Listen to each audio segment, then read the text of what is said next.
V110 for tuning the KT garage. This is part 55 of the Super Hawk build project. In part 54, I left off with completing the tail lights cover of the plexiglass. So that's done, the whole out back is done. So now I'm gonna go back to the engine bay and try to just continue working on it. Next thing I want to do is get the fuel filter installed. It's like the whole housing that I need to install and then get all the fuel line hooked up. So I think that's going to be a big step towards completion. So I'm going to go ahead and do that. But at first, I got to change the filter. I'll walk through the process of how to get that done. So the best thing to do as far as servicing the fuel filter and water separator, you just mount the entire housing in something like this where you clamp it vertically so it doesn't leak anywhere, and then you go and remove these 3 bolts.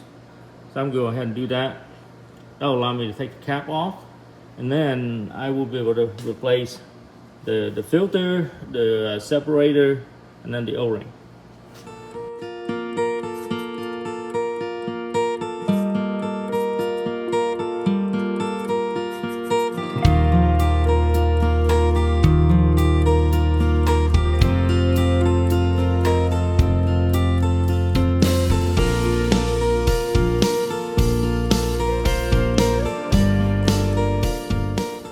Okay, so what I'm going to do next is replacing the filter and the separator. Getting all the old ones out.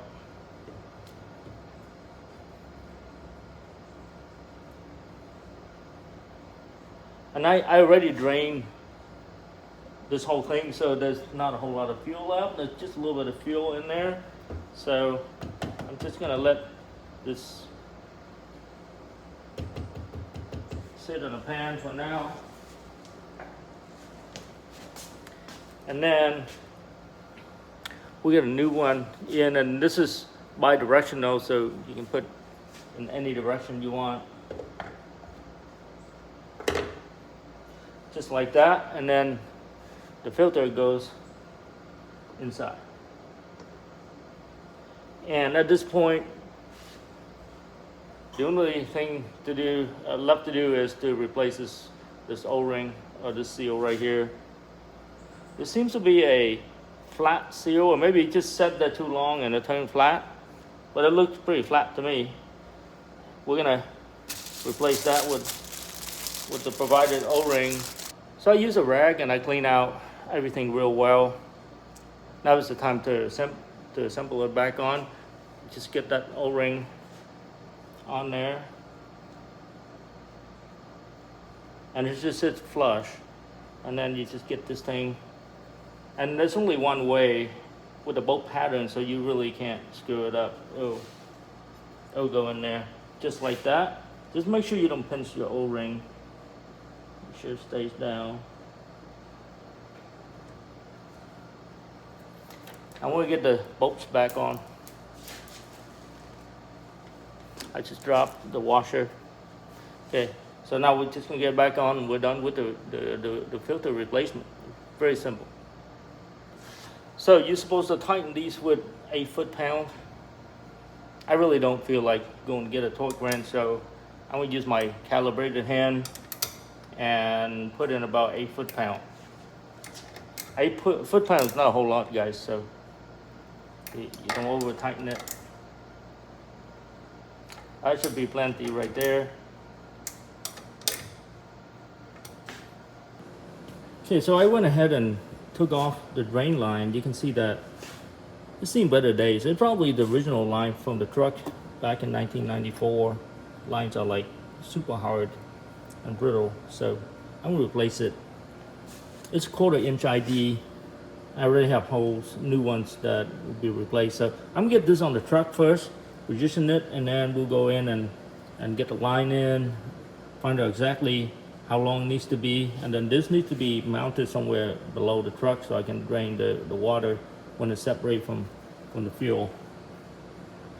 All right, I think I found a really good location for that filter. You see the 2 holes that I drilled there? It's gonna face forward.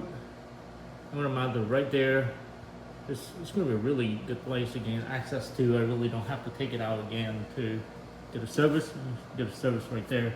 Now, back here, I kind of have to take this gauge pot apart to gain access to the inside. So this filter is bolted from the inside. Let's see if we can show you. So there's a nut already welded to the back bracket. It just need to come in with a couple of bolts, bolt it, I'm done. The next time that I want to take the filter out, I can just like take this nut out and then spread this, or the place where I mount it, I can gain access to this without even having to take this out. So it's a much better location for future service. Well, check this out, guys. It fit perfectly, and the blend works out real well. You can see that it's mounted and it's far down enough to clear the hood. And you can see the drain line right there. That's coming down. I'll show you what that is.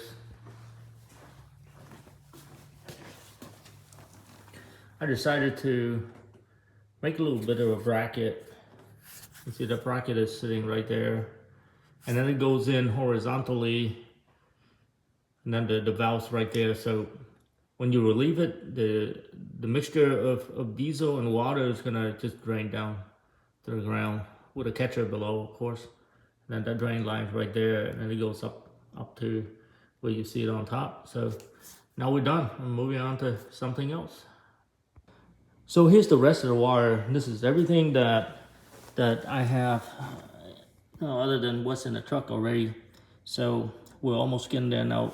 This is not gonna be long enough for my application, but I need to know how all this wiring works. So I just put it back the way it was so I know what's happening. So let's talk through this a little bit. So this is the battery right here. You can see this is connecting from positive to negative to making it 24 volts.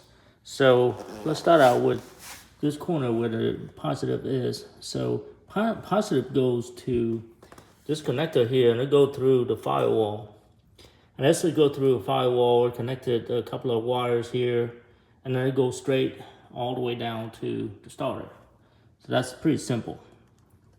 Now let's look at the negative. Negative's a little more complex. So battery, of course, so that's 24 negative. That goes into this thing that's called shrunk. And what this does is, you see this place right here is super thick, and it lets the current go through it. It measures the current. So that's how these wires are hooked up. So these are going to the gauges up in the gauge pot where it's telling you what the amp is. They're going through the system, which is great. So it's measuring the current. And it's also a way of detecting if there's electrical problem within the vehicle. So then when the pass is shrunk, here's a negative right here that goes down to the starter again. So that's the negative side of the starter. And then you have this extra wire here, and this wire goes through this connection here that goes to the cabin. I've never seen the other side of this connector. I don't know what connects to it. When I bought the truck, that cap was covered, but it's got like wires on the inside. This one, I say this one go to the fuel filter, so which is great. This goes somewhere that has two plugs. I didn't label it, so I gotta find out where it goes. That's it, guys. That's everything. And then this one wire here, that's 3 connectors, and they go down to the starter, and that's what starts up the vehicle. It goes through a series of solenoid that actually starts the car with the starter relay. That's what I was thinking about, the relay. So the relay sends a low voltage current down there to start up the vehicle, and I believe that's this one right here. So that is everything that there's wires up within the vehicle. So now I'm gonna do new wiring because the length is not gonna work out, but at least I know how the system works. So I'm gonna start to cut my own wires. Okay, so first thing I did was trying to connect the the negative to the positive terminal. So when you come out with a negative here and positive here, you're making yourself 24 volts. And you can see that I'm putting a disconnect right here. So it's just like all my other classic cars. When I'm not driving it, I'm just gonna disconnect the power to make sure that, you know, when it sits too long, it doesn't drain your battery. And it's the same thing with the 24 volt system. You just need to find a way to disconnect the current from going through your circuit. So it's the best way to disconnect it is right here. And then that way you can also isolate your two batteries, you know, from not having to drain from one to another by disconnecting it completely. So anyway, so that's the first step. Now the next step is trying to run from the positive down to the starter. Starter is like down that way, and then the negative down to the starter goes directly down there with no fuse, nothing. It just goes straight down. And just like that, my weekend's over. I didn't get a whole lot done, but at least I got some done and I completed, so I can move on to the next step. So now, next week I'm gonna focus on getting all the high powered wires hooked up, just so I can start cranking up the engine. It's getting there as far as electrical go. All the low voltage stuff already been taken care of, but there's just a few wires left.